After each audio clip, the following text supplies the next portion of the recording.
오늘은 읽은 말씀을 다 강의하지는 않고 이 말씀을 가지고 다음 주에도 또 한번 강의하려고 하는데 오늘은 한 4절까지만 강의하려고 해요. 4절까지만. 내용 전체가 이렇게 연결되어 있기 때문에 다 읽었습니다.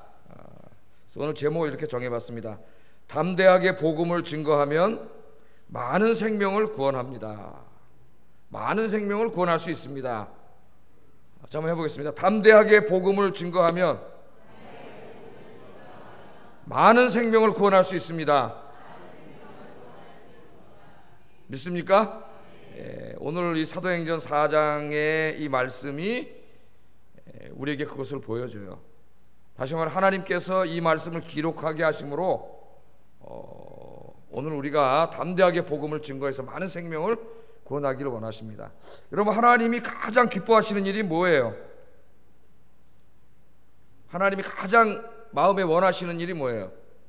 하나님의 자녀들이 지옥 가지 않고 하나님의 자녀들을 다 구원해서 하나님의 나라에서 같이 하나님과 함께 행복하게 살게 하는 것, 그게 하나님이 제일 원하시는 거예요. 하나님이. 그래서 하나님께서는 하나님의 자녀들을 구원하기 위해서 외아들까지 세상에 보내주셨어요. 우리들을 구원하시려고 십자가에서 외아들을 죽게 하시고, 그죠? 우리의 죄를 외아들에게 다 외아들이 담당하게 하시고, 우리가 받아야 될 형벌도 외아들에게 다 형벌을 내리셔서 받게 하시고, 그래서 구원의 길을 활짝 열어놓으셨습니다. 이제 누구든지 예수 믿으면, 회개하고 예수 믿으면 어떻게 된다 그랬어요? 죄 사함 받고 구원받아서 하나님의 나라에서 영원히 하나님과 함께 살게 되는 복을 누릴 수 있게 되었습니다. 우리 예수님께서 2000년 전에 구원의 사역을 완성하시고 이제 이 땅에 교회를 세우셨어요. 교회를 세우시고 교회를 통해서 예수님이 하셨던 구원 사역을 계속하도록 맡겨주셨습니다. 하나님이 이 땅에 교회를 세우신 목적이 뭐예요? 생명을 구원하라고 세워놓은 거예요. 생명을 구원하라고. 우리가 모여서 뭐 이제 다른 목적도 있어요. 하나님을 찬양하고 예배하는 이 중요한 목적이 있고, 그건 하나님과 관계된 것이고, 또 하나는 뭐냐면은 이 교회를 세운 목적이 우리끼리 모여서 이렇게 재미있게 놀라고, 우리끼리 모여서 안식을 취하라고, 그것만 위해서 교회를 세워놓은 게 아니라 교회 바깥에 있는 사람들을 구원하라고 교회를 세워놓으셨다는 거. 이걸 우리가 잊어버리면 안 되겠습니다. 이걸 잃어버리면은 하나님이 교회를 세우신 근본적인 목적을 잃어버리는 거예요. 그러니까 하나님이 교회를 왜 세워놨는지, 이걸 다 우리가 잃어버리는 거예요. 그래서 전도하지 않으면 그 교회는 하나님이 교회를 세우신 목적에 부합하지 않는 교회가 되는 거죠. 전도해야 되는데.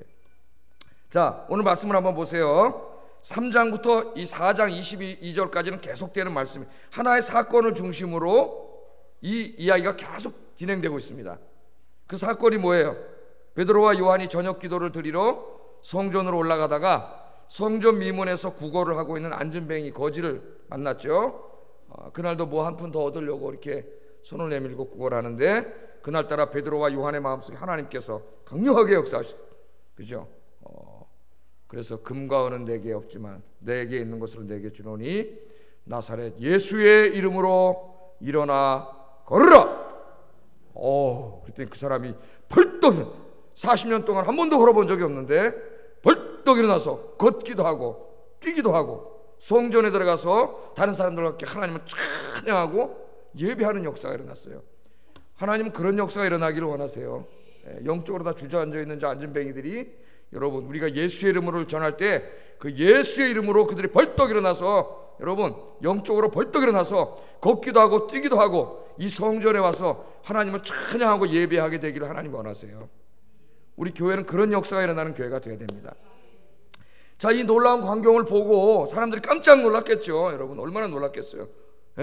매일 저쪽에서 어렸을 때부터 안진뱅이 돼서 거지 구걸하던 그 친구가 일어나고 막 뛰어다니는 걸 보고 깜짝 놀라가지고 이게 도대체 어떻게 된 일이냐, 그래가지고 솔로몬 행각으로 모여들었어요. 그래서 여러분, 이 교회는 제가 뭐라 그랬어요? 세상을 깜짝 놀라게 하는 교회가 되어야 된다고 그랬죠. 우리 동네 사람들이 다 있는데 저 교회는 도대체 뭐 하는 교회인지, 이러면 안 돼.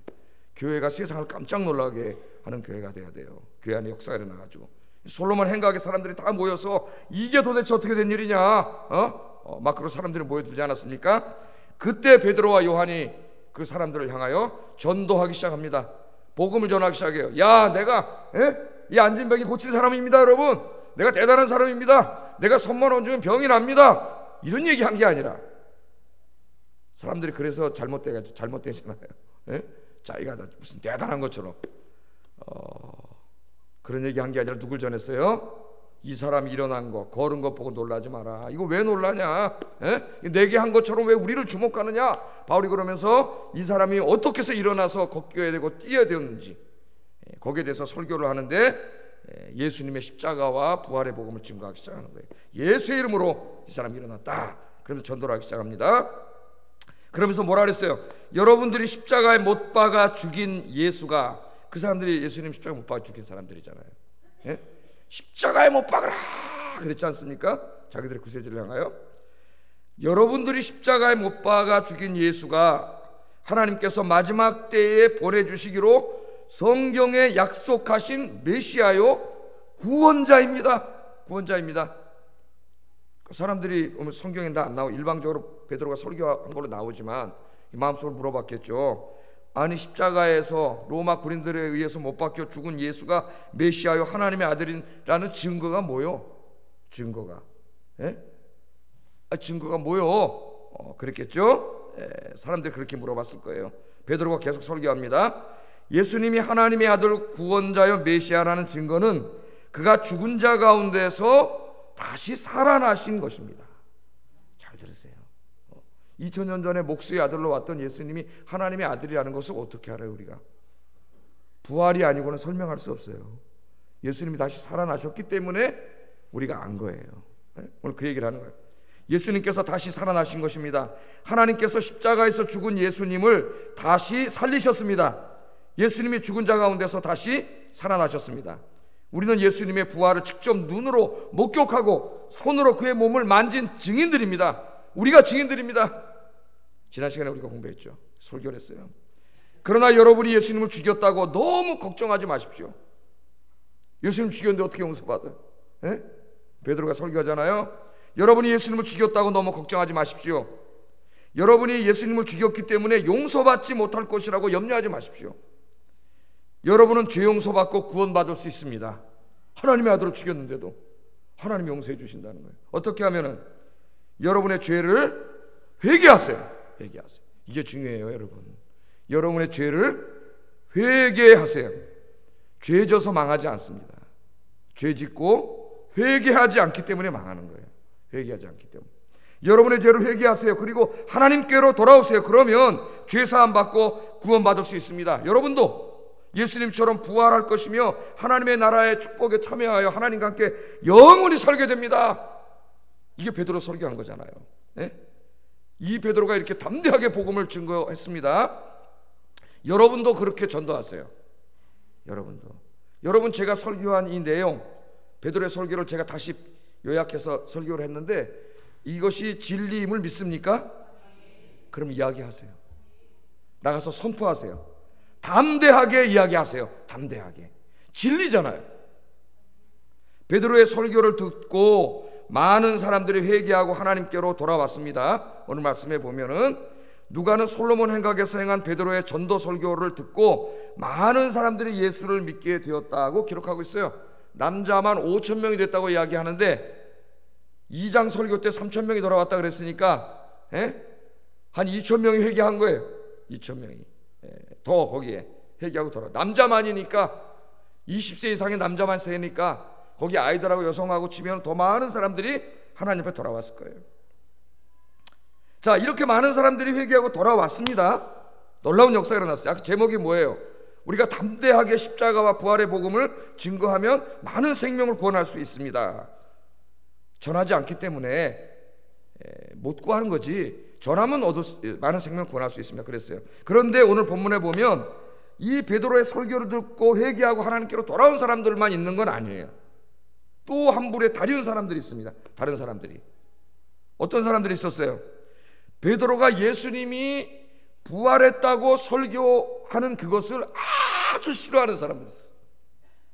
예수님이 부활하셨습니다. 여러분이 회개하고 예수님 믿으면 여러분도 부활합니다. 여러분도 다시 살아납니다. 천국에서 하나님과 함께 영원히 살게 됩니다. 이랬더니 이 예수님의 부활을 아주 싫어하는 사람들이 오늘 본문에 나와요. 이 사람들이 이 얘기를 싫어했다 그래요. 싫어했어요. 왜 싫어할까요, 여러분? 예수 믿으면 여러분 죄 사함 받고 부활하고 하나님의 나라에서 영원히 살게 됩니다. 이 소망의 메시지인데 왜 싫어했을까요? 이상하게 싫어합니다, 이 사람들이. 이걸 굉장히 싫어하고 이 메시지를 전하는 그들에게 막 분노하고, 그래서 어떻게 했어요? 핍박을 가했어요. 핍박을. 그래서 어떻게 합니까? 오늘 베드로와 요한을 붙잡아다가 예수님이 부활했다 그러니까 그 부활했다는 소리 듣기 싫어가지고 잡아다가 감옥에 갖다 가둬버렸어요. 오늘 내용이 그거지 않습니까? 감옥에 가다는. 그래서 오늘 이야기를 가지고 제가 두 가지에 초점을 맞추려고 해요. 두 가지에. 하나는 우리가 복음을 전할 때 그것을 싫어하여 방해하고 핍박하는 세력이 반드시 있다는 겁니다. 이걸 아셔야 돼요. 예수님이 당신을 위해서 십자가에서 죽으시고 3일 만에 부활하셨습니다. 예수 믿으면 당신 죄사함 받고 구원받아 당신도 부활해서 천국에서 영원히 삽니다라고 하는 이 기독교의 복음을 아주 싫어하는 자들이 있어요. 예나 지금이나 똑같아. 그래서 우리가 복음을 전하면 그것을 싫어하고 방해하고 핍박하는 세력이 반드시 있다고 하는 거, 여기에 대해서 한번 좀 생각해 보려고 하고, 두 번째는 오늘 제목입니다. 우리가 담대히 복음을 증거하면 많은 생명을 구원할 수 있다고 하는, 이것을 오늘 본문 말씀에 비추어서 좀 생각해 보려고 합니다. 자, 첫째, 우리가 복음을 전할 때 꼭 기억해야 할 것은 우리가 복음을 전하려고 할 때 이 악한 세력들이 이걸 방해한다는 거예요. 방해한다. 또 이 마귀의 지배를 받는 사람들이 아주 싫어한다는 거예요. 싫어해요. 자, 사도들이 성령이 충만해서 복음을 전하기 시작하자마자 회개하는 사람도 있었지만 즉시로 뭐가 일어났어요? 4장 읽으면 핍박이 일어났습니다. 핍박이 일어났어요. 가장 먼저 핍박을 가하기 시작한 사람들이 누구냐면은 제사장들이에요. 제사장. 오늘 보면 누구누구라 그래요? 핍박한 사람들. 성경 보고 한번 얘기해 보세요. 제사장들, 성전 맡은 자들. 성전 맡은 자들은 누구냐면은 제사장들의 명을 받아가지고 성전 경비를 책임졌던 성전 경찰들이에요. 경찰들. 이 성전 경찰까지 좌지우지했다고, 이 제사장들이. 그 다음에 사두개인들은 누구냐면은 사두개파 평신도 사람들이에요. 사람들. 그러니까 이 성경에 보면 바리새파가 나오고 사두개파가 나오죠. 그래서 유대교가 하나가 아니라 당시에 분파가 3개 있었어요. 바리새파, 사두개파, 그래서 성경에는 안 나오지만 에세네파라고 이렇게 3개의 분파가 있었어요. 우리 기독교가 뭐 로만 카톨릭, 동방정교회, 개신교 이렇게 있듯이 유대교도 하나가 아니에요. 이 사두개인, 그러니까 이 사두개파 사람들인데 결국 제사장들도 사두개파고 성전 맡은 사람들도 다 사두개파고, 여기 사두개파라고 따로 그냥 명시된 사람은 사두개파 평신도들이에요. 제사장들은 사두개파로서 제사장이 된 사람이고 성전 맡은 자들은 성전 경비를 책임지는 사람들. 그러니까 결국은 다 이 사람들이 누구예요? 사두개인들이에요. 사두개인들. 당시에 성전의 권력을 다 틀어지고 성전을 좌지우지했던 사람들이 사두개인들이에요. 사두개인들. 자, 그러니까 이 사두개인들인데 이 사람들이 예수님이 부활하셨고 여러분도 부활합니다 하고 부활에 대해서 복음을 증거했더니 이 부활에 대해서 굉장히 싫어했다 그랬어요. 자, 4장 읽어보세요. 4장 2절 한번 읽어보겠습니다. 시작. 이걸 어떻게 했다고요? 싫어했습니다. 이거 부활한다는데 얼마나 소망의 메시지예요. 근데 이 사람들이 이것을 굉장히 싫어했다 그렇게 이야기합니다. 왜냐하면 사두개파는 부활을 믿지 않았어요. 유대인이라고 다 부활을 믿은 게 아니에요, 여러분. 유대인들 중에서 바리새파를 따르는 사람들은 부활을 믿습니다. 사두개파 사람들은 부활을 믿지 않아요. 그래서 이 두 분파는 유대교에서 아주 상극이에요, 상극. 그런데 이상하게 공간복음서, 우리 복음서를 읽어보면은 사두개인들과 바리새인들이 항상 같이 다녀요. 원래는 원수예요, 원수. 사도 이제 행전 우리 공부하다 보면은 나중에 싸워요, 막 자기들끼리. 그래서 싸우는 거 여러분 아시죠? 바울을 막 죽이려고 잔뜩 모여들었다가 바울이 예수님 부활했다 그러니까 예수에 대해서 전도하니까 죽이려고 모였다가 바울이 탁 외치면서 나는 바로 바리새인입니다 그랬더니 바리새인들이 우리 편이네. 그래갖고 바울을 살려주려고 그래가지고 사두개인들하고 바리새인하고 거기서 싸웠다는 얘기가 사도행전에 나와요. 사도행전에. 그런데 복음서에는 항상 친구 같아. 꼭 친구 같이 다녀. 그러니까 원수지간인데 뭐 하는 데만 친구가 됐어요? 예수님 잡아 죽이는 데만 친구가 됐어요. 이거 잘 알아야 돼요, 여러분. 다 사탄이 역사하기 때문에 원래 이 신학이 달라가지고 같이 할 수가 없어요. 하나는 부활을 믿고 부활을 안 믿는데 예수님 죽이는 데만 하나가 됐어요. 예수님 죽이는 데만. 그래서 복음서에 읽어보면 꼭 친구 같은, 친한 것 같은데 사실은 원수지간에 사도행전 읽어보면은, 그러니까 이 사람들이 다 부활을 믿지 않는 사람들이에요. 부활을. 또 이 사람들은 예수님도 십자가 못 박아 죽이는 사람들이에요. 부활을 믿지 않아요. 부활은 없다 그래요. 바리새인들이 부활이 있다 그러니까 사두개인들, 제사장들이 다 나와가지고 뭐라 하냐면 저놈들 다 거짓말쟁이라는 거예요. 부활이 어디냐는 거예요. 그런 게 사람이 살다가 그냥 죽는 거지 무슨 부활이 어딨어. 예? 부활이 없으니까 이 사람들은 내세가 없어요. 내세가.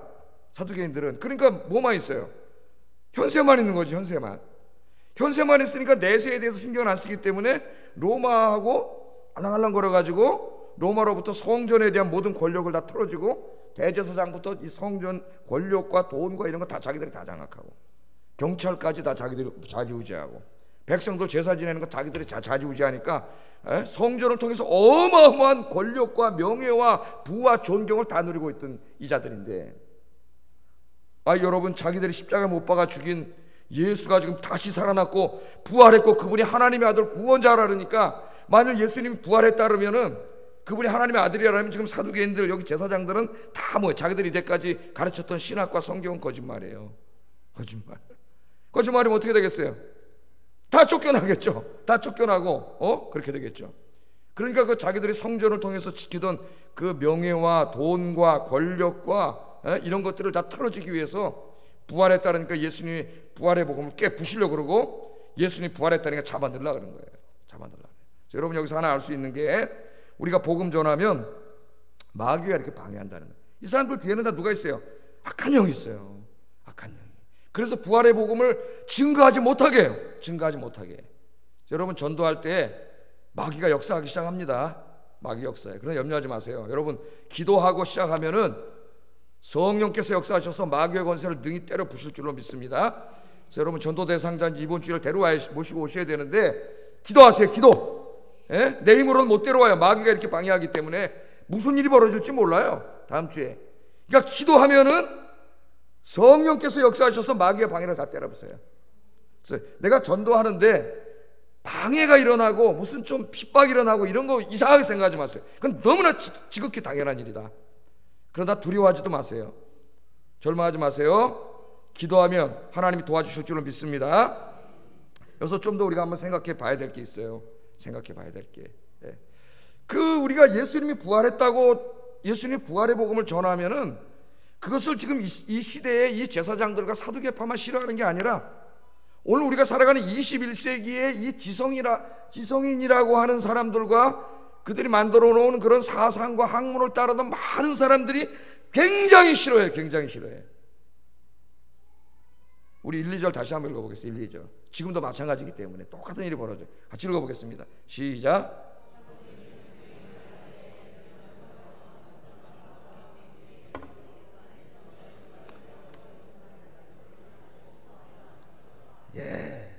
이 예수님이 부활했다고 얘기하니까 이걸 굉장히 싫어해요. 지금도 마찬가지예요. 여러분, 지금 전 세계적으로 격렬한 무신론 운동을 전개하는 네 사람이 있습니다.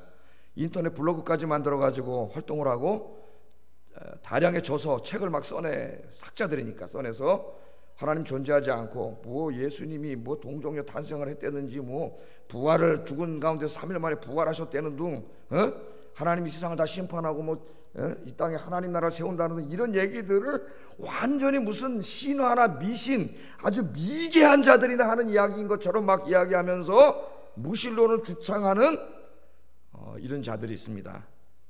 4명의 사람이 있는데 유명한 사람이 영국의 고생물학자인, 여러분도 잘 알죠, 리처드 도킨스라고. 이 사람 책이 지금 엄청나게 번역되어 있어요, 우리나라에. 제가 인터넷 읽어보니까 어떤 사람이 도킨스의 책을 읽고 무신론 안에서 평안을 얻었습니다 이렇게 쓴 걸 읽었어요.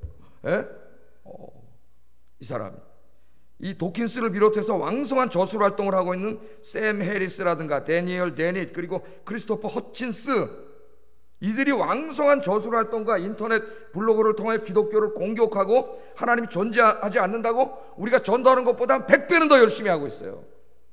안타까운 거는 그들이 하나님이 없다고 주장하는데 열심을 내는 것만큼 우리는 전도를 열심히 하지 않는다는 거예요. 하나님이 살아계시고 오늘 베드로가 외치는 것처럼 예수님이 당신을 위해 십자가에 죽으시고 부활하셨습니다. 당신도 예수 믿으면 죄사함 받고 부활합니다. 영생을 얻습니다. 그렇게 열심히 외치지 않는다는 거예요. 이 사람들이 인터넷 블로그까지 만들고 막 거기다 글을 쓰고 책을 쓰고 강연을 하고 전 세계로 돌아다니면서 강연을 하고 이렇게 열심히 하나님이 없다고 주장하고 떠들어대고 있는데도 우리는 입을 다물고 있다는 거예요. 기독교인들이. 이게 너무나 안타까운 거예요. 자, 이 사람들의 가만히 보세요. 이 사람들 내가 대표적으로 얘기했지만은 근대 지성이라고 하는 사람들이 다 그렇잖아요. 예? 여러분, 계몽주의 시대로 들어오면서 계몽주의 운동의 핵심이 뭐예요?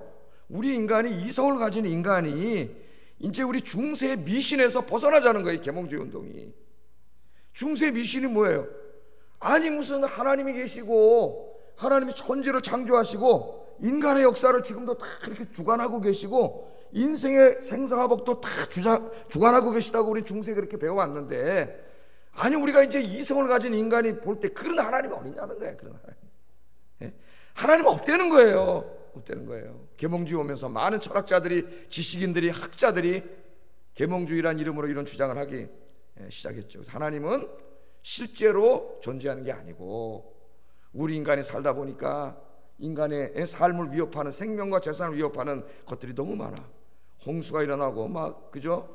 해일이 일어나고 전쟁이 일어나고 전염병이 막 일어나고 우리 힘으로 감당할 수 없는 게 너무 막 일어나기 때문에 사람들이 불안하니까, 두려우니까 좀 이 모든 인간에게 닥치는 이 고난과 재난을 좀 뭔가 이렇게 다 처리해 줄 수 있는, 막아줄 수 있는 어마어마한 전능하신 그런 존재가 하나 있었으면 좋겠다. 그럼 의지하고 살 텐데. 그래서 우리 마음속에 그런 소원이 있는데 그 소원을 바깥으로 끄집어내가지고 존재하지도 않는 하나님이 있는 것처럼 만들어 놓은 거라는 거예요. 우리의 소망일 뿐이지. 프로이트도 다 그런 사람이에요. 여러분, 심리학자들도. 우리의 소망일 뿐이지 하나님은 실제로 존재하죠. 그래서 지난주에도 우리 교사대학 강의하면서 니체에 대해서 얘기했는데, 니체가 신은 죽었어. 죽었다는 말이 뭐예요? 우리가 중세에 정말 창조하시고 우리를 섭리하시고 지키시고 지금도 역사하시고 우리가 기도하면 기도에 응답해 주시고 우리의 마음의 소원을 이루어 주시는 그런 하나님이 어디냐는 거예요. 그런 하나님 없다는 거예요. 없어요. 그래서 그런 하나님 없는데 그런 허상에다 의지하지 말고 네가 네 인생을 살아라는 거야. 네가 네 인생을. 근데 중세 사람, 이때까지 사람들은 다 하나님 있다고 믿어왔다는 거예요. 니체가 보니까. 그러니까 갑자기 어느 날 하나님 없다는 걸 알게 되면은 사람들이 못 산다는 거예요. 불안해가지고 어느 날. 그러니까 그 멘붕이 오고 정신적인 혼란이 온다는 거예요. 그러니까 이 자기 자신을 강화해야 된다는 거예요. 자아를 강하게 하라는 거예요. 자아를. 그래서 네 운명에 닥쳐오는 그런 수많은 어려움과 고난들을 그걸 무수하고 두려워하지 말고 그 운명들을 네가 받아들이고 그것들을 네가 사랑하고 네 스스로 이겨내라. 그래서 나온 유명한 말이 뭐예요? 아모르 파티. 그 유명한 말이 거기서 나온 거예요. 유행가 가사가 아니고 아모르 파티. 네 운명을 사랑해라. 그럼 네 자아를 강하게, 하나님을 의지하지 말고 하나님 없는데 뭘 하나님을 의지해. 네 자아를 강하게 해. 네 자아를 자꾸 키워가지고, 여기다 심리학자들도 하는 말 아니, 이 세상에서 닥쳐오는 모든 고난을 네가 스스로 이길 수 있는 초인이 되라는 거예요. 그래서 니체의 초인 사상이 나와요. 우르멘시. 네가 초인이 되라는 거예요. 예? 니체의 아버지가 목사예요. 목사. 이 참 안타까운 일입니다. 제가. 근데 자기는 그렇게 살았을까요? 초인이 돼서? 제가 뭐라 그랬어요? 50대 중반에 정신적으로 고통당하다가 자살했어요. 자기는 초인이 되지 못했어요. 인생에 닥쳐오는 그 많은 문제를 이겨낼 수 있는, 버텨낼 수 있는 초인이 되지 못하고 죽었어요. 불행하게 죽었어요. 불행하게. 여러분, 우리 인생은 우리가 책임질 수 없어요. 하나님이 살아계십니다. 지금 이 현대의 지식이라는 게 다 이 무신론과 진화론의 토대에 서 있어요. 무신론과 진화론의 토대에 서 있다고. 하나님은 없고, 그러니까 이 세상은 누가 만들 수 없잖아요. 하나님이. 그냥 이거는 진화론에 의해서, 빅뱅에 의해서 우주가 생기고, 진화론처럼 우연히 그냥 아메바가 어떻게 단세포 생물이 되고 이렇게 돼가지고 이렇게 된 거지. 여기 무슨 우주와 인생의 목적이 없어요. 그냥 우연히 다 생겼을 뿐이고, 우리 매일매일 겪는 일은 그냥 우연한 사건이 계속 진행돼 나가는 거고 아무 의미와 목적이 없다는 거예요. 여기에. 이게 지금 어떻게 되고 있습니까? 우리나라의 역사, 철학, 문학, 이런 인문학의 모든 부분을 장악하고 있어요. 이런 사상이 뭐가? 진화론과 무신론에 입각해 있는, 이것을 우리가 근대 사상이라 그래요. 근대 사상. 21세기 계몽주의 이후에 오늘 21세기까지 이런 근대 사상들, 그리고 그런 사상의 자양분을 먹으면서 자란 수많은 현대인들이 있어요. 현대인들이. 그런데 우리가 뭐라고 전도합니까? 예수님이 부활하셨다고 선포합니다. 왜 그들이 이 부활의 복음을 이렇게 공격하는지 아세요? 예수님이 정말 부활하셨다고 우리가 선포했어요. 예수님이 부활하셨다면은 어떤 일이 벌어지는 겁니까, 여러분? 예? 예수님 부활하셨다면은 하나님께서 존재하신다는 거예요. 하나님께서 예수님을 살리셨다 그랬잖아요. 하나님이 존재하신다면은 이 세상은 우연히 만들어진 게 아니에요. 하나님이 창조하신 거예요. 하나님이 존재한다면 그들이 뿌리인 사상의 토대가 되고 있는 무신론이 없어지고 진화론이 사라지는 거예요. 예수님이 부활하셨다면은 그러므로 그들이 이제까지 써놓은 책과 강연과 그들의 사상과 철학, 인문학적인 모든 소양과 근대 사상이 다 거짓말이 되는 거예요. 거짓말. 아세요? 우리가 예수님이 부활하셨습니다라고 선포하는 그 복음이 뭐냐면은 이 무신론과 진화론의 토대에 있는 21세기 모든 근대 사상이 거짓말이라고 이야기하는 거예요. 여러분, 대단한 복음을 선포하고 있는 거예요. 우리가. 예? 하나님이 살아계십니다. 그럼 그들이 무신론자인데 다 거짓말쟁이 아니에요. 그런데 그들은 지금 무신론 그 토대 위에 상문을 만들고 책을 쓰고 사상을 만들고 많은 추종자들을 거느리고 무신론과 그 진화론이라는 성전을 지어놓고 그걸 근대 사상이라는 성 이름을 이렇게 만들어 놓고 말이죠. 예? 그 안에서 수많은 추종자들로부터 존경과 명예와 돈과 이런 걸 다 받아 누리고 있어요. 지성인이라는 우리 지식인, 학자, 사상가, 우리가 막 이렇게 떠받들면서 명예를 누리고 있는데 우리 기독교인들이 뭐라고 전도합니까? 내일부터 나가서 예수님이 부활하셨습니다. 그러면 당신들은 다 거짓말쟁이 사기꾼입니다, 그런 말이에요. 그렇기 때문에 이 사람들이 다른 종교는 별로 공격하지 않아도 기독교에 대해서는 굉장히 공격하고, 예수님이 십자가에 죽으셨다 부활했다고 하니 부활의 복음을 아주 싫어하는 거예요. 왜? 그거는 그들의 모든 사상의 근간과 뿌리가 다 무너지는 거예요. 기독교는요, 그래서 예수님이 뭐라 그랬어요? 내가 이 세상에 칼을 부르주러 왔다 그러잖아요. 부르주러 왔다고. 이 세상의 사람들이 잘못 믿고 있는 것에 대해서 정면으로 그건 진리가 아닙니다. 그건 거짓입니다. 하나님이 살아계십니다. 하나님이 창조하셨습니다. 그분이 외아들을 보내주셨고요, 예수님이 부활하셨습니다. 여러분, 예수 믿고 죄사함 받고 용서받아야 돼요. 그래야 여러분 구원받고 부활해서 천국에서 영원히 살 수 있습니다. 여러분, 저들이 떠드는 저 이야기들, 저 책들은 다 거짓말입니다. 이렇게 이야기하는 거예요. 우리가 사실 이 복음을 전한다고 하는 것은.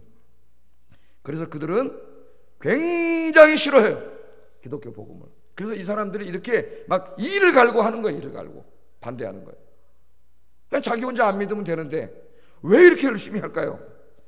이 사람들의 배후에는 누가 있을까요? 누가? 마귀가 있어요. 마귀가. 우리 한번 고린도후서 10장 4절로 한번 읽어보겠습니다. 시작.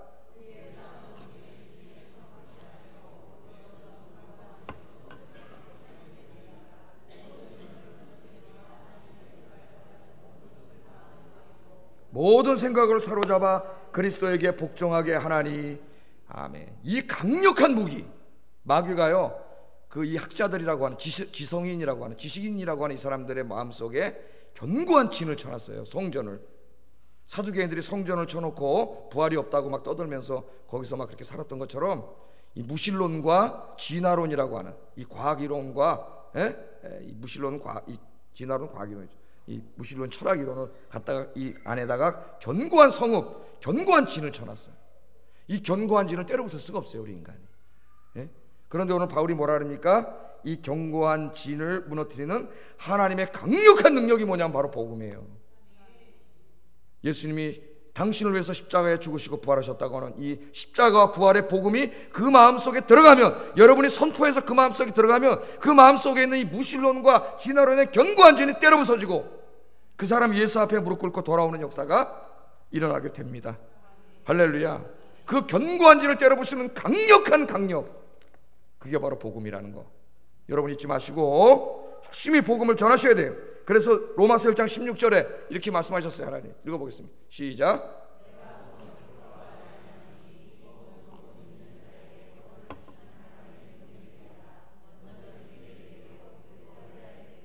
아멘. 유명 말씀이잖아요. 내가 복음을 부끄러워하지 아니하노니 이 복음은 모든 믿는 자에게 구원을 주시는 하나님의 능력이라. 능력이라. 그들의 마귀가 쳐놓은 견고한 그 성전 진을 때려 부술 수 있는 힘은 예수 그리스도의 복음밖에 없어요. 정말 그럴까? 정말 예수님이 당신을 위해서 십자가에서 죽으시고 부활하셨다고 얘기하면 정말 그럴까? 의심이 생기죠. 예? 전해보세요. 전해보세요. 하나님의 복음은 그 자체가 뭐라 그랬어요? 그 자체가 능력이에요. 그 자체가 선포될 때 마귀가 쫓겨나가는 거예요. 견고한 일이 때려 부서지는 거예요. 예? 지금 베드로가 그걸 전한 거 아닙니까? 베드로가 무슨 미사 요구했어요?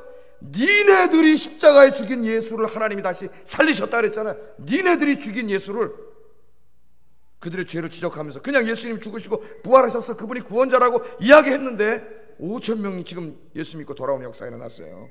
예? 사도 바울은 전도하면서 수많은 그런 경험을 했습니다. 잊지 마시고 복음이 능력이에요.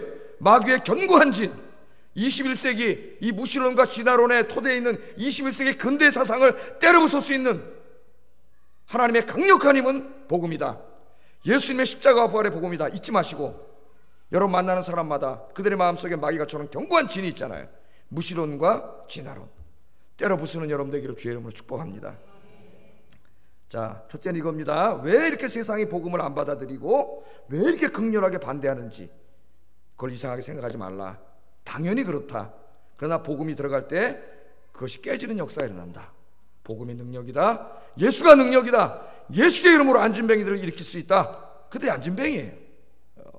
그래서 첫 번째. 두 번째, 이처럼 베드로처럼 우리가 담대하게 복음을 전하면 베드로만 많은 생명을 구원하는 게 아니고 저와 여러분도 많은 생명을 구원할 수 있습니다.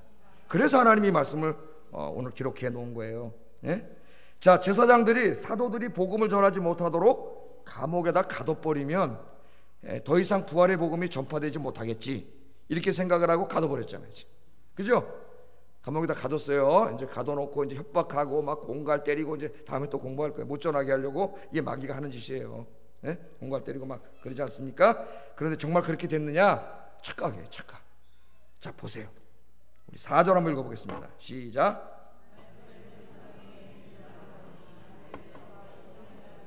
이 보세요. 너희들이 십자가에 못 박아 죽인 예수를 하나님이 살리셨습니다. 예? 예수님이 다시 부활하셨다. 예수 믿고 여러분 회개하고 예수 믿으세요. 그럼 여러분 죄사함 받고 구원 받습니다. 부활하여 영생을 누립니다. 베드로가 그렇게 이야기했어요. 다른 이야기 하지도 않았어요. 그냥 복음을 있는 그대로 선포했어요. 선포했어요. 이야기했어요. 여러분 이야기 하십니까? 이 복음 그대로 이야기하세요. 그냥 그대로 이야기하세요. 그대로 복음 그대로. 그랬더니 놀라운 변화가 이루어졌는데 이 복음이 그들의 마음속에 팍 들어왔어요. 들어와가지고 마귀가 쳐놓은 견고한 진을 때려 부숴버렸어요. 이들의 마음을 움직였어요. 여러분 사람의 마음을 어떻게 움직여요? 우리 인간은 못 움직여요. 내 지혜로 움직이는 게 아니에요. 제가 신학을 아무리 많이 공부하고 그 사람을 논리적으로 다 설득했다 그 사람 마음이 움직여지지 않아요. 절대로.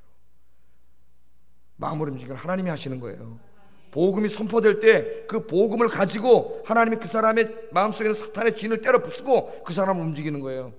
그래서 오늘 남자의 수가 5천이나 될 정도로 많은 사람들이 예수를 믿는 역사가 일어났습니다. 뭘 말하는 겁니까? 우리가 믿음으로 복음을 전하면 이런 역사가 일어난다. 그것을 우리에게 보여줍니다. 여러분 절대로 인간적으로 생각하지 마세요. 복음의 능력을 확신하세요. 다음 주에는 이 확신에 대해서 설교할 날이에요. 확신. 나도 확신하지 못하면 어떻게 여러분 전도할 수가 있겠습니까? 예? 복음의 능력을 확신하세요. 기도하면서 전하세요. 그러면 정말 깜짝 놀랄 정도로 생명을 살리는 기쁨을 경험하게 될 것이다. 우리 한국 교회 21세기 현대교회가 이 복음의 능력을 경험하지 못하고 살고 있어요. 왜? 전하지 않기 때문에. 복음은 모든 믿는 자에게 구원을 주시는 하나님의 능력이고 마귀의 견고한 진을 때려부수는 하나님의 능력이라고 성경은 이야기하고 있는데 믿지 않아. 입을 벌리지 않아요. 내 가까운 친구들, 이웃들 그렇게 많이 자주 만나면서도 십자가와 부활의 복음에 대해서 이야기하지 않아요. 그러니까 정말 복음이 하나님의 능력인지를 몰라요. 몰라. 그러나 전하면 놀라운 역사가 일어난다. 그것을 보여줍니다. 자, 사도 바울이 이렇게 말했어요. 아까 얘기했죠? 근대 사상, 우리 모든 현대인들의 마음속에는 무신론과 진화론이 박혀 있어요. 다 무신론과 진화론의 추종자들. 왜? 그걸 학교에서 배웠잖아요. 학교에서. 우리는 지금 이 세상에 주된 사상과 전면전을 치르고 있는 겁니다, 여러분. 전면전을. 그걸 아세요? 예수님이 부활하셨다고 전도하는 것은 이 세상의 진리라고 믿고 있는 모든 것에 대하여 선전포고하는 거예요. 그거 거짓말이라고.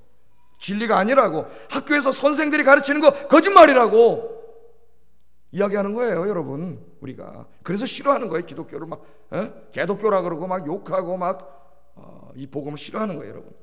자, 이 마귀의 견고한 진을 때려 부수고 사람들을 구원하려면 우리가 복음을 전해야 돼요. 어떻게 하라 그랬어요? 어떻게? 하나님 다른 길을 주지 않았어요. 무슨 세련된 방법이 있는 게 아니에요.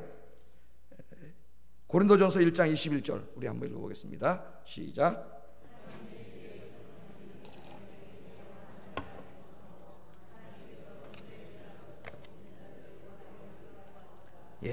뭐라 그랬어요? 하나님의 지혜에 있어서는 이 세상이 자기 지혜로 하나님을 알지 못해요. 이 세상의 지혜로는 하나님을 알지 못해. 그래서 그들은 다 지식인이에요. 학자예요. 박사들이에요. 사상가들이에요. 그런 자기들은 유식하다고 생각을 해요. 그런데 그들은 실제로는 무식한 자들이에요. 아무것도 모르는 자들. 왜? 이 세상이 어떻게 창조됐는지도 모르잖아요. 이 세상을 창조하신 분이 누군지도 모르잖아요. 그 하나님이 분명히 존재하고 계시는데 하나님이 있는지도 모르잖아요. 예수 믿어야 죄사함받고 구원받는 그것도 모르잖아요. 죽은 다음에 내세가 있고 낙원이 있고 지옥이 있고 천국이 있는데 그것도 모르잖아요. 가장 중요한 것을 모르는 무지한 자들이에요. 무지한 자들. 지식인이 아니고 무지한 자들이에요. 그래서 이 세상의 지식과 지혜로는 구원에 이룰 수 없어요. 아무리 많이 공부해도 이룰 수 없어요. 그래서 하나님 어떻게 했다고요? 전도의 미련한 방법. 사람들이 볼 때는 미련한 방법인 것 같아요. 전도의 미련한 방법으로 믿는 자들을 구원하기를 기뻐하셨느니라. 아멘. 내가 전도지 한 장 나눠주고 내가 예수 믿으라고 내 말 입으로 전도하고 그래서 사람들이 예수 믿을까? 하나님 뭐라 그랬어요? 사람들이 볼 때 미련한 방법인 것 같아. 지난주에 우리 청년부에 한 청년이 왔대요. 그래서 어떻게 왔냐 물어봤더니 우리 전도단이 나누어진 전도지와 휴지 받고 우리 교회에 왔답니다. 청년 하나가. 할렐루야. 야, 그런 건 있으면 진작 가르쳐줘라 내가 그랬다는데. 우리는 몰라요 무슨 일이 벌어질지. 하나님은 전도의 미련한, 우리 인간들이 볼 땐 미련한 방법인 것 같고, 그래서 어떤 사람은 저 돈 들여서 무슨 전도지 만들고 휴지 만들고 뭐가 이렇게 나가서 노방 전도하고 축구 전도하고 저래서 뭐가 되나 이런 사람이 있어요. 이런 사람이 그 전도서 고린도전서 1장 21절을 읽지도 않는 사람이. 전도의 미련한, 인간들이 생각할 때 미련한 거지 하나님이 볼 땐 지혜죠. 그게 전도의 미련한 방법으로 믿는 자들을 구원하기를 기뻐하셨다 그랬어요. 열심히 전도하세요. 오늘도 깜짝 놀랐죠. 청년부 왔대요. 예배를 왔대요 지난주에. 누가 나눠준 거 받고 왔는지 모르겠지만은 기도하면서 여러분이 믿음으로 나눠줘야지. 이거 나눠주면 에이까지 오겠나? 이러면 이 사람이 오겠어요 여러분? 이걸 딱 주면서 여러분 잡을 때 여러분 전기가 전기가 순간 기도하는 거죠. 하나님 전도지 줍니다. 읽게 해주세요. 읽게 해달라고 기도하세요. 읽게 해주세요. 읽을 때 이 사람 마음 견고한진이 무너지게 해주세요. 이렇게 여러분이 믿음으로 이걸 가지고 하면은 놀라운 역사가 일어나요. 놀라운 역사가. 이번 주에도 나가서 막 우리 교인들이 전도하는 모습이 사진 찍어서 홈페이지에 올라온 거 보니까 얼마나 마음이 좋은지 몰라요. 하나님이 기뻐하실 거예요. 하나님은 다른 전도에는 왕도 없습니다. 왕도가. 영어에는 왕도가 없다 그러잖아요. 영어를 공부하는 데는 매일 공부하는 수밖에 없다 그러잖아요. 학원에서 무슨 애들 유혹하느라고 뭐 3달 만에 영어를 마스터하고 이런 거짓말이 어디 있어요? 어떻게 영어를 3달 만에 마스터해요? 거짓말, 말도 안 되는 거짓말이에요. 거짓말. 영어에는 왕도가 없어요. 매일 공부하고 열심히 단어 외우고 문장 외우고 연습하지 않는데 어떻게 영어를 잘해요? 그 사람이 할 수가 없어요. 이 전도에도 왕도가 없어요. 하나님 뭐라 그랬어요? 전도 외에는 없어요. 전도 외에는. 그래서 예수님도 이 복음을 전하기 위해서 70명의 제자들을 뽑은 다음에 뭘 했습니까? 스킬을 가르쳐 줬나요? 무슨 뭐 이상한 프로그램 짜줬나요? 2명씩 짝지어 가지고 아무것도 안 했습니다. 기도하고 내보냈어요. 가서 전도하라고. 그게 방법이에요, 하나님의. 예? 지금 이제 현대교회가 우리가 막 이렇게 신도시가 만들어지고 막 아파트들이 막 들어오고 막 기하학적으로 사람들이 그쪽으로 막 몰리면서 이제 교회들이 그 서울에 살던 사람들이 뭐 분당, 일산, 수지 막 이런 데를 이사 가가지고 사실 그때 이제 그 교회들이 막 1년에 1000명씩 막 교인이 몰려오니까 서울 사람들이 이사 가가지고 그렇게 해서 뭐 2-3천 명 모이는 교회들이 지금 분당, 일산 이런 데 뭐 많죠. 많아요. 근데 이 사람들은 사실은 하나님 보실 때 다 본전치기예요. 본전치기. 그냥 교회 이동한 거예요. 예? 전도라고 볼 수가 없어요. 그것은 그냥 길목 좋은 데다가 교회 하나 잘 차려가지고 그냥 잘 그렇게 한 거예요. 한 거예요. 이 전도를 해야 돼. 전도를. 예? 예수님도 70명 뽑아가지고 2명씩 짝져가지고 기도하고 내보냈잖아요. 나가서 전도해라 그랬더니 제자들이 나가서 진짜 전도했더니 막 귀신이 쫓겨나가고 막 역사가 일어나니까 막 돌아와서 흥분해가지고 막 야 예수님 진짜 전도하니까 되네요. 귀신도 쫓겨나가고. 자기들은 안 될 줄 알았는데 되잖아요. 믿음으로 나가니까. 예? 진짜 되잖아요. 이 전도 열심히 하는 분들 보면 막 다른 교회도 전도 특공대 막 이래가지고 2명씩 짝져가지고 목요일 날 모여서 1시간만 가는 게 아니라 이분들은 일주일 내내 동네 다 돌아다닙니다. 이 교회들이 그런 분들이 있어요.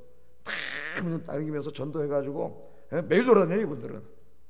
그래서 막 전도해오고 막 놀라운 역사 일어나요. 한 분은 뭐 그냥 저 홍제동에서 이렇게 포장마차 해가지고 떡볶이하고 김밥 뭐 순대 이런 거 파시는 분인데 이분의 집에 가서 떡볶이를 먹은 모두는 아니고 거짓말이고 상당수의 사람들이 교회 나와요. 우리 교구였기 때문에. 그럼 신방을 제가 가보면 거기서 떡볶이 먹다 어떤 아가씨도 그분에게 전도받고 왔고 떡볶이 먹는데 시간 걸리잖아요. 예? 그래서 다 온 거예요. 그 전도왕은 맨날 그분이 전도왕이야. 교회. 얼마 전에 보니까 권사님 되셨더라고요. 권사님 되셨어요. 하나님의 상이 얼마나 클까요, 여러분? 복음에 대한 열정이 막 불타오른 사람이에요. 자, 생명을 구원하는 데는 왕도가 없어요. 가서 전하는 것밖에 없어요. 전하는 것밖에. 우리가 노방 축구 전도도 하지만 더 중요한 건 뭐라 그랬어요? 개인 전도. 복음을 전하는 거예요. 내가 가까운 사람에게 찾아가가지고 그밖에 없습니다. 이 레리 허터더라고 하는 그 유명한 영국 신약학자가 있어요. 신약학자가 이번에 책이 이제 막 주 예수 그리스도 그래서 막 이렇게 두꺼운 책이 번역되고 하여튼 제가 목회하느라고 바쁜데 이거 다 사서 읽었어요. 그리고 최근에 또 책이 한 권 나왔는데 이런 책이 나왔어요. 처음으로 기독교인이라 불렸던 사람들. 그래서 이 책은 1세기 AD 1세기 지금 사도행전 요때부터 3세기까지의 기독교를 연구한 책이에요. 그러니까 신약학자가 신학적으로 역사적으로 이제 그 당시 문헌들을 다 찾아가지고 연구한 그런 책입니다. 그 제가 다 읽었어요. 이 책을 지난주인가 사가지고 다 읽었어요. 그런데 보면은 여러분 1세기부터 3세기는 기독교가 엄청나게 박해받던 시기죠. 이제 박해가 이루어지잖아요. 네로 박해부터 시작되고 또 95년도 되면 이제 도미티안의 박해, 요한계시록에 나오잖아요. 박해가 시작되고 그 다음에 넘어가면서 로마 당국으로부터 어마어마한 박해를 받습니다. 예수 믿는 자체가 환란이에요. 환란. 그리고 3세기는 박해를 받는 기간이었는데 이분이 연구한 책을 읽어보면 놀라웠게도 이 엄청난 박해가 있었던 이 1세기부터 3세기에 기독교가 굉장히 부흥했다는 거예요. 놀랍지 않아요, 여러분? 이렇게 편안한데 우리는 줄어들고 있는데 지금 기독교 인구가 예수 믿으면 감옥에 잡혀가고 잘못하면 순교당하고 재산 다 뺏기고 매 맞고 이런데 기독교인이 계속 늘어났어요. 이게 제가 이 연구한 걸 읽어봤더니 문헌을 AD 40년경에 기독교인이 한 1000명가량이었다. 1000명가량. 그런데 서기 100년이 된다면 1만 명가량이 됐다릅니다. 이 지금 박해가 이루어질 때예요. 막 잡아다 죽이고 그럴 때입니다. 예수 믿는 사람. 200년경에는 한 20만가량이 됐고 서기 300년이 됐을 때는 한 600만 정도로 늘어났대요. 예수 믿으면 잡혀가는데 이게 놀랍지 않습니까, 여러분? 오늘은 설교 주제가 아니라서 제가 말은 안 하겠지만 예수 믿으면 축복받고 건강하고 잘 된다고 복 받는다고 요새는 그러잖아요. 이 당시에는 그런 설교 하지도 않았어요. 예수 믿는 자체가 고난이야. 이 세상의 걸 다 잃어버려요. 복 받는 게 아니라. 그런데 어떻게 이 사람들이 교회에 나와서 예수를 믿게 됐을까? 신기한 거 아닙니까, 여러분? 신기한 거 아니에요. 부자가 되려고 나온 게 아니에요. 복 받으려고 나온 게 아니에요. 예수 그리스도가 진리라는 것을 알았기 때문에 나온 거예요. 예수 믿다 죽으면 잡히면 감옥에 가지만 예수님이 하나님의 아들 구원자라는 거, 예수 믿어야 죄사함 받고 구원받는다는 게 진리라는 걸 알았기 때문에 죽을 각오하고 교회 나온 거예요. 할렐루야. 예? 요새 사람들을 교회로 끌어들이려고 거짓말을 하고 있어요. 예수 믿고 돈 많이 벌고 건강하고 잘되고 병 고치고. 예? 자, 당시에 교회를 한번 연구해 봤더니 교회요, 지금 몇 시에요? 33분이네. 우리보다 진짜 너무너무 어려운 시대를 살았던 그리스도인이 한 일이에요. 이 서기 100년경에는 이 교회 공동체가 한 100여 곳 정도 있었다 그래요. 역사가들이 연구해 보면 200년 경에는 한 400여 곳 정도가 됐고 3세기 초에는 로마 제국 거의 전역에 교회가 세워졌다 그럽니다. 전역에. 그러니까 이거 지금 놀라운 일인데 어떻게 이런 일이 벌어졌을까, 여러분? 어떻게 이런 일이? 신약신학자인 마이클 그린이라는 사람이 쓴 책 중에 초대교회 복음전도라는 책이 있습니다. 초대교회 복음전도라는 책이 있는데 이 책도 1세기에서 3세기 박해 때에 이 책은 초대교회 성도들의 전도에 대해서 연구한 거예요. 그러니까 두 책이 보완이 돼요. 상호 보완이 되는데 전도에 대해서 연구를 했는데 예수 믿는 자체가 박해를 받을 이때에 이 사람들이 어떻게 전도했는지 굉장히 열심히 전도를 했어요. 왜? 이 예수님의 십자가 부활의 복음만이 이 세상을 구원하는 유일한 진리이기 때문에 하나님이 그것을 전해서 세상을 구원하라고 교회를 세웠기 때문에 그것을 너무나 잘 알기 때문에 전도하지 않을 수가 없는 거예요. 자기 혼자 믿기도 어려운 시대에. 어떻게 전도했냐 연구를 보니까 첫째는 설교야. 설교. 회당이나 또는 공공장소 같은 데서도 목숨을 걸고 설교를 했어요. 대중설교. 물론 이제 회당 설교는 우리 교회 설교나 마찬가지죠. 사람들이 나오면 복음을 설명하는 거죠. 지금으로 말하면 제가 하는 게 뭐 하는 거예요? 목회자의 전도는, 복음 전도는 교회 안에서 이루어지죠. 주로 여러분이 교회로 데리고 모시고 오면 교회 안에서 복음을 전하는 거예요. 지금처럼 설교인데 그 당시에는 공공장소에 나가서 설교를 했어요. 목숨을 걸고. 그 설교를 통해서 복음에 대해서 배우고 듣고 많은 사람들이 예수를 믿게 되고 뿐만 아니라 그 예수 믿은 사람들이 또 전도하는 사람으로 되고 이런 재생산의 역사가 일어났죠. 두 번째 어떻게 전도가 이루어졌냐 연구해 봤더니 가정에서 전도가 이루어졌어요. 가정에서. 한 사람이 그렇게 해서 이제 예수를 믿게 되면은 그 사람이 집으로 가잖아요. 그럼 그 당시에는 가정이 어떤가? 대가족이죠. 대가족. 아버지가 있고 엄마가 있고 자식들이 있고 거기 노예들이 있고 가신들이 있고 보통 웬만한 사람은 집에 몇십 명의 가족 식솔들이. 그래서 만일 가장이 예수를 믿게 되면은 그 사람을 통해서 그 사람이 전도를 해가지고 부인도 믿고 아이들도 믿고 종들도 믿고 그 전체가 다 믿어서 옛날에 이 가정교회는 대부분 한 가정이에요. 가정. 대표적인 사람은 빌레몬 같은 사람이잖아요. 빌레몬서에 나오지 않습니까? 빌레몬서 같은 사람은 대표적인 사람이에요. 가정이 바로 전도예요. 그러나 물론 아내가 먼저 예수님을 믿었을 때는 상당히 어려움과 핍박을 많이 당했다 그래요. 아내는 그 당시에 힘이 없잖아요. 남편의 힘이 있고 그런 경우도 있었지만은 그래도 가정을 통해서 복음이 굉장히 빠르게 선포가 됐어요. 그러니까 여러분 가정 전도를 위해서 기도하세요. 믿지 않는 가족, 식구들을 가족들을 전도하는, 복음을 전하는. 그래서 복음이 빨리 퍼졌다. 그 다음에 세 번째는 개인 전도를 굉장히 열심히 했습니다. 이 1세기 3세기에 아까 제가 말했죠. 여러분 아는 지인들 찾아가서 복음을 이야기하는 거예요. 말로 한 1분 정도로 이야기하는 거예요. 이야기. 성경에도 보면 예수님 만난 후에 제일 먼저 안드레는 누구 찾아갔어요? 베드로에게 자기 형제 찾아가가지고 내가 메시아를 만났다고 복음을 전했잖아요. 또 빌립은 누구 찾아갔어요? 자기 제일 친한 친구 나다나엘 찾아가서 와봐라, 내가 메시아를 만났다. 그리고 개인 전도를 했죠.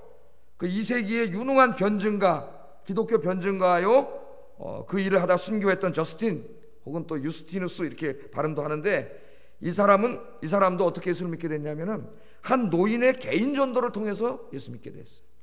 한 노인이 이 저스틴을 전도했는데 개인 전도를 그 사람이 훌륭한 신학자가 되고 변증가가 돼서 주님을 위해 순교하는 순교자가 됐어요. 또 이 저스틴도 개인 전도를 통해서 2세기의 위대한 신학자가 되었던 타티안을 예수님께로 인도했습니다. 이런 이야기들 그 책에 많이 나와요. 열심히 개인 전도했어요. 자기 아는 사람들 여러분 주변에 있잖아요. 환난과 핍박 가운데서도 내가 개인 전도했는데 걔가 나 예수 믿는다고 고발하면 내 감옥에 갑니다. 그 당시는 그런 시대예요. 여러분 개인 전도했다고 고발하면 감옥 가요, 안 가요? 예? 안 가는데 왜 안 하세요? 해야지. 그때는 감옥 가요. 근데도 위험을 무릅쓰고 진리이기 때문에, 예? 하나님이 이 사람을 구원하기를 원하시기 때문에, 그게 하나님의 마음이기 때문에 전도했어요. 전도. 개인 전도를 열심히 했습니다. 또 이 연구해 보니까 방문 전도를 열심히 했어요. 방문 전도. 그 집을 찾아가는 거잖아요. 방문 전도는. 이 집 저 집 찾아다니면서, 요새 마실 다니잖아요. 예? 친구 집, 이 집 찾아다니면서, 지금도 이 방문 전도 하는 사람들이 교회마다 많아요. 집집마다 다 찾아다니고, 아는 사람 아니더라도 찾아가는 사람들이 있어요. 찾아가서 적극적으로 전도했습니다. 적극적으로. 방문해서 전도하는데 이 사람이 예수의 적대감 갖고 있는 사람이면은 감옥에 가요. 내가 끌려가는 데 가서 전도를 했어요. 전도를 했어요. 저도 옛날에 여기 저 두산 아파트 가서 전도했더니 좀 이따 경비원이 찾아와서 나를 약장수 취급하고 나가라 그러더라고. 누가 신고했어요. 그 아파트 안에서 교회를 굉장히 싫어하는 사람이 있어요. 이렇게 그런 사람들을 신고하는 거예요. 신고하는 거. 또 다섯 번째는 문서 전도야. 글을 통해서 막 기독교를 폄하하고 욕하는 사람들에 대항해서, 기독교는 그런 종교가 아닙니다. 아까 저스틴이 변증가처럼 책을 막 쓰고 이래가지고 목숨을 걸고, 그것도 위험한 거죠. 상당히 자기가 기독교인을 공개하는 거니까. 그러나 변증했어요. 복음에 대해서 이야기했고. 그 다음에는 삶의 전도예요. 삶의 전도. 그들은 복음대로 살았습니다. 자기가 전하는 복음대로 살았어요. 그래서 이 당시에 그 켈스스라고 기독교를 엄청 비판했던 그런 로마의 학자가, 또 그 기독교를 욕하던 사람들도 기독교를 그렇게 욕했지만은 욕할 수 없는 한 가지가 있었는데, 기독교인들이 굉장히 사랑이 많고 도덕적인 사람이라는 것은 인정할 수밖에 없었어요. 기독교인들 보니까 너무 사랑이 많고 다 서로 도와주고, 가난한 사람 있으면 또 자기 것도 나눠주고, 자기를 공동체에서 너무 가족처럼 사랑하고 지내. 세상에 나와서 살 때는 누구보다도 법을 잘 지키고 거짓말 안 하고 정직하고, 법이 없어도 살 사람들이에요. 기독교인들이. 뿐만 아니라 가장 감명을 준 거는 자기가 믿는 예수님을 위해서 순교를 한 겁니다. 순교. 생명은 가장 중요한데 저 사람이 예수를 위해서 죽는 거예요.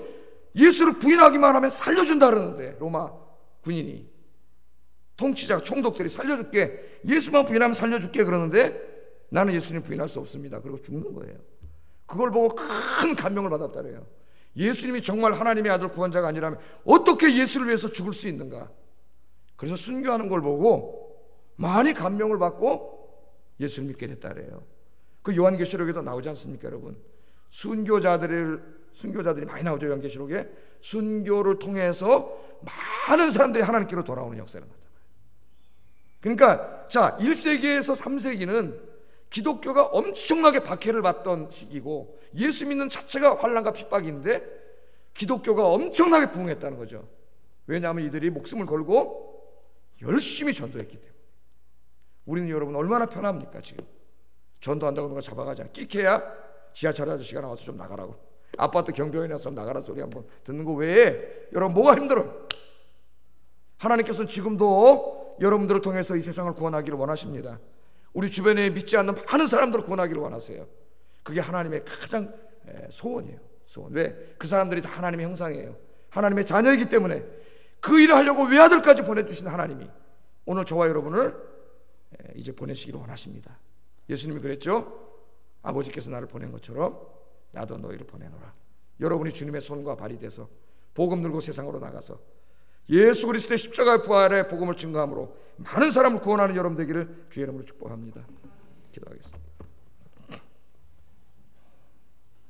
기도하겠습니다. 복음을 전할 때 마귀의 방해가 있다는 거 잊지 마세요.